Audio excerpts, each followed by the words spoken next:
இயேசு கிறிஸ்துவின் நாமத்தில் உங்கள் யாவரையும் அன்போடு கூட வாழ்த்துகிறேன். இன்றைக்கு நாம் தியானிக்க போகிற தலைப்பு தாவீதின் வெற்றியின் ரகசியம், the secret of David's victory. வசனம் 1 சாமுவேல் 17:45. அதற்கு தாவீது பெலிஸ்தனை நோக்கி, நீ பட்டயத்தோடும் ஈட்டியோடும் கேடகத்தோடும் என்னிடத்தில் வருகிறாய், நானோ நீ நிந்தித்த இஸ்ரவேலுடைய இராணுவங்களின் தேவனாகிய சேனைகளுடைய கர்த்தரின் நாமத்தினாலே உன்னிடத்தில் வருகிறேன். ஹல்லேலூயா. பாருங்க, தாவீது கோலியாத்தை எப்படி தோற்கடித்தார் என்று பார்த்தா இயேசு கிறிஸ்துவின் நாமத்தினால். ஹல்லேலூயா. அவர்கிட்ட பெருசாக ஒரு ஆயுதங்கள் இல்லை, அவர் பெருசாக ஒரு வலிமையானவரும் கிடையாது, இல்லை ஒரு அனுபவம் வாய்ந்தவும் கிடையாது பாருங்க. ஆனால் கோலியாத்திடம் பாருங்க, அவருக்கு நல்ல ஒரு உருவம் இருந்துச்சு, நிறைய கவசங்கள் அவர் அணிந்திருந்தார், போர்க்களத்தில் இருந்த சாதகமும் அவருக்கு இருந்தது பாருங்க. ஆனால் தாவீதிடம் எதுவுமே இல்லை அவர்கிட்ட. ஆனால் பாருங்கள், இந்த பெலிஸ்தன் ஆகிய இந்த கோலியாத்துக்கிட்ட பார்க்க முடியாத ஒன்று தாவீதிடம் இருந்தது. அதுதான் என்ன தெரியுமா? தாவீது கர்த்தருடைய நாமத்தை தரித்திருந்தார். ஹல்லேலூயா. அதே நாமம் தான் உங்களுக்கும் எனக்கும் தரிக்கப்பட்டிருக்கிறது. அந்த நாமம் அதிகாரத்தை குறிக்கிறது. அது சாதாரண நாமம் இல்லை, அது அதிகாரத்தை செயல்படுத்துகிற ஒரு நாமம். ஹல்லேலூயா. இந்த கர்த்தருடைய நாமம் என்பது வெறும் மத ரீதியான காரியமோ வார்த்தையோ இல்லாட்டி நம்ம ஜெபங்களுக்கு கடைசியாக இயேசுவின் நாமத்தில் ஜெபிக்கிறோம் அப்படின்னு சொல்லுவோம் மட்டும் செயல்படுத்துகிறதுக்கு அல்ல, இது அவருடைய அதிகாரத்தை குறிக்கிறது. அதை நம்ம அறிந்து கொள்ள வேண்டும். இன்றைக்கு கர்த்தர் நம்மளோடு இடைப்பட்டு கொண்டிருக்கிறார். ஹல்லேலூயா. இயேசு தம்முடைய நாமத்தை பயன்படுத்த அவருடைய வல்லமையில் செயல்படும் அந்த உரிமையை அவர் நமக்கு கொடுக்கிறார். ஹல்லேலூயா. நீதிமொழிகள் 18:21 நம்ம பார்க்குறோம்ல, மரணம் ஜீவனும் உன் நாவின் அதிகாரத்தில் இருக்குது. அப்போ வாயில என்ன பேசுன்றது ரொம்ப முக்கியம். அந்த வார்த்தைகள் நம்ம இயேசு கிறிஸ்து நாமத்தினால அதிகாரமாய் நம்ம பேசும் பொழுது நிச்சயமாக அது ஜீவனை கொடுக்கும். ஏன்னா அது நம்ம அதிகாரமாக பேசும் பொழுது நாம் சுயமாக பேசுவதில்லை, அங்கே பரிசுத்த ஆவியானவரை அதை பேசுகிறார். அதனால தான் பாருங்கள், விடுதலை கிடைக்குது, அற்புதங்கள் நடக்குது, பேய்கள் ஓடுது. எப்படி? அந்த அதிகாரம், அவருடைய நாமம் அங்கே செயல்படுகிறது. ஹல்லேலூயா.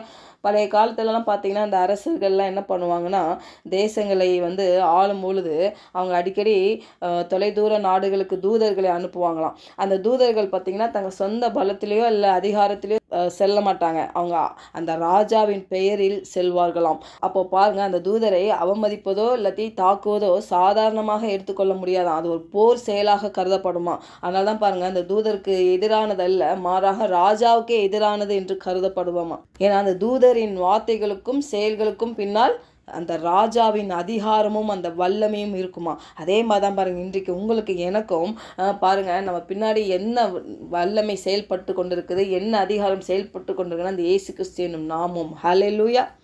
அப்போ அவர் நாமத்தை நம்ம சொல்லும் பொழுதெல்லாம் நம்ம எப்படி நம்ம சொல்கிறோம்? நம்மளுக்கு ராஜாதி ராஜாவாகிய அந்த தேவனுடைய அந்த நாமத்தை நம்ம சொல்லுகிறோம். அவருடைய பவரை அங்கே நம்ம காட்ட போகிறோம். ஹல்லேலூயா.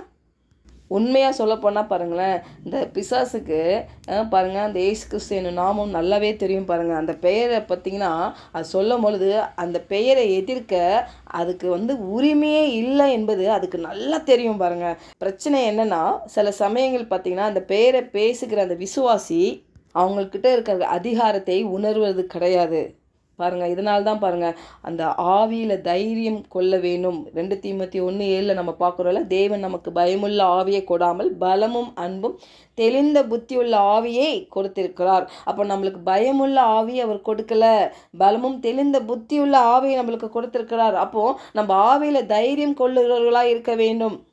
இப்போ நம்ம இயேசு கிறிஸ்துவின் பெயரை, அந்த நாமத்தை நம்ம விசுவாசத்தோட புரிந்து கொள்ளுதலோடு நம்ம பேசும் பொழுது பாருங்கள், பரலோகத்தின் அதிகாரத்தின் கீழே நம்ம செயல்படுகிறவர்களாக இருப்போம். ஹல்லேலூயா. அதனால் சில பிரச்சனைகள், சரீர பலவீனங்கள் அந்த மாதிரிலாம் இருக்கும் பொழுது நம்ம என்ன பேசணும் தெரியுமா? இயேசுவே நம் மூலம் பேசுவது போல் நம்ம பேசணும் பாருங்கள். அந்த எதிரியை வெளியேற செய்யறதுக்கு நம்ம முயற்சிக்கக்கூடாது. இயேசு கிறிஸ்துவின் அந்த மரணம் மற்றும் அவருடைய உயிர்த்தெழுதல் மூலம் ஏற்கனவே பெற்ற வெற்றியை நாம் செயல்படுத்துகிறவர்களாக இருக்க வேணும். அதனால தான் பாருங்கள், நம்ம மனதை புதுப்பிக்க வேணும். இயேசு கிறிஸ்துவோட பிரதிநிதியாக நம்ம என்ன பண்ணணும்? செயல்பட வேணும் பாருங்கள். நம்ம தனியாக பேசலை, நம்ம பாருங்கள் அந்த வெற்றியின் வார்த்தைகள், அந்த நாமத்தை, நம்ம அந்த அதிகாரமுள்ள அந்த நாமத்தை நம்ம பேசும் பொழுது பாருங்கள், நமக்கு பரலோகமே நம்மளுக்கு சப்போர்ட் பண்ணுது. ஹல்லேலூயா. அநேகர் நம்ம நினைக்கிறோம் நம்மலாம் சாதாரணமான ஒரு ஆள், நம்மலாம் எப்படி அந்த வல்லமையை பயன்படுத்துது பாருங்கள். இந்த தாவீது பாருங்களேன், ஒரு ஆடு மேய்க்கிறவன் தான் பாருங்கள். ஆனால் அவன் கர்த்தரோட பார்த்திங்கன்னா ஐக்கியமாக இருந்தான். அவருடைய பிரசன்னத்தை அவன் தேடினான் பாருங்கள். ஒரு மனுஷனுக்கு பாருங்கள், அவர் தேவன்கிட்ட ஐக்கியமும் அந்த பிரசனமும் இருந்தால் போதும், தேவன் செயல்படுகிறவராக இருக்கிறார். அதுதான் பாருங்கள் தாவீது வாழ்க்கையில் நடந்தது. அதுதான் அவருடைய ரகசியமே. ஏன்னா இந்த பூமியில் எல்லாரும் பாருங்கள், கண் என்ன பார்க்குது, என்ன காது கேட்குது, என்ன கை அதுதான் ரொம்ப உணர்வு பூர்வமாக வாழ்கிறதுனால தான் பாருங்கள் இந்த பெரிய அந்த அதிகாரம்லாம் நம்மளால் செயல்படுத்த முடியல.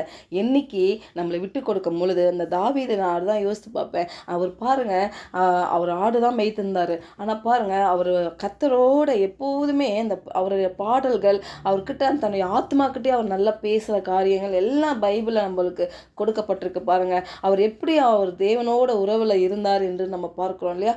அப்போது அவர்கிட்ட ஒரு வைராக்கியமான அந்த ஒரு விசுவாசம் எப்படி வந்துச்சுன்னா அது தேவன்கிட்ட தான் வந்துச்சு. நம்மனா அவனுடைய வாழ்க்கையில் கரடி இந்த மாதிரி சிங்கம்லாம் வரும் பொழுதுலாம் அந்த ஆடுகை வந்து காப்பாற்றுறதுக்கு அவர் அதை மேற்கொள்ளும் பொழுது சுலபமாக அதை செய்திருக்கிறாரு. அது எப்படின்னா அந்த வல்லமை அவருக்குள்ளே இருந்திருக்கு பாருங்கள். அந்த வல்லமை அவர் செயல்படுத்துகிறவராக இருந்திருக்கிறாரு. அநேக நம்மளுக்கு வந்து வல்லமை இருக்குதுன்னே தெரிய மாட்டேங்குது. அதுதான் நம்மக்கிட்ட ஒரு பெரிய பிரச்சனையாக பாருங்கள். நம்ம அந்த வல்லமை நம்ம இருக்குதுன்றது நம்மளுக்கு அறிந்து கொண்டு அதை நம்ம செயல்படுத்த வேணும். இல்லை சின்ன ஒரு பிரச்சனை சரீரத்தை பலவீனா கூட நம்ம என்ன பண்ணணும், பேசணும். அதை பார்த்து இல்லை மலையை பார்த்து பேய்ந்து போனால் அது போகும். ஏன்னா அந்த அப்படிப்பட்ட அந்த விசுவாசத்தின் அளவு தேவன் நம்மளுக்கு வைத்திருக்கிறார் உள்ள. இல்லை பாருங்கள், அந்த தாவீது அதை செயல்படுத்தும் பொழுது தான் பாருங்கள், அந்த அதிகாரத்தை செயல்படுத்தும் பொழுது தான் யார் என்ற கிறிஸ்துவுக்குள் நான் யார் என்ற ஒரு அடையாளம் அவனுக்கு தெரிஞ்சது. அது மட்டும் இல்லை, இந்த இவ்வளோ பெரிய ராட்சசரை காட்டிலும் மலை போல நிற்கிறான் அந்த கோலியாத்தை, அவனை காட்டிலும் எனக்குள்ளே இருக்கிற பெரியவர்ன்றதை அவன் நல்லா பார்த்துட்டான் பாருங்கள். இன்றைக்கி நீங்களும் நானும் இன்னும் அப்படியாக அவரை பார்க்கணும். அந்த பெரிய தேவை நம்ம பார்க்கும் பொழுது பாருங்கள், தாவீதை போல நம் சந்திக்கிற ஒவ்வொரு கோலியாத்தையும் பாருங்கள் கர்த்தருடைய நாமத்தில் அசைக்க முடியாத நம்பிக்கையுடன் எதிர்கொள்ள முடியும். ஹல்லேலூயா. ஏன்னா அந்த நாமம் நம்மை ஒருபோதும் கைவிடாது. ஜெபிக்கலாம். பரலோக தகப்பனே, இந்த காலை வேளையில் எங்களோடு நீர் இடைப்பட்டதுக்காக உமக்கு நன்றி செலுத்துகிறோம் கர்த்தாவே. இந்த வேளையில் அப்படியாக ஆண்டவரே உங்கள் நாமம் ஆண்டவரே அப்பா விலையேற பெற்ற அந்த நாமம், அந்த நாமத்தை அறிந்து கொண்டு வெறும் நாங்கள் ஜெபத்துக்கு மட்டும் பயன்படுத்தாமல் ஆண்டவரே எங்கள் வாழ்க்கையில் நாங்கள் சந்திக்கிற கோலியாத்து, நாங்கள் சந்திக்கிற பிரச்சனைகள், நாங்கள் சந்திக்கிற ஆண்டவரே பலவீனங்கள், வியாதிகள் எல்லாம் அதை பார்த்து பேசி ஆண்டவரே அதை ஜெயம் எடுக்கிற அந்த வல்லமையினால் எங்களை நிரப்புங்கப்பா.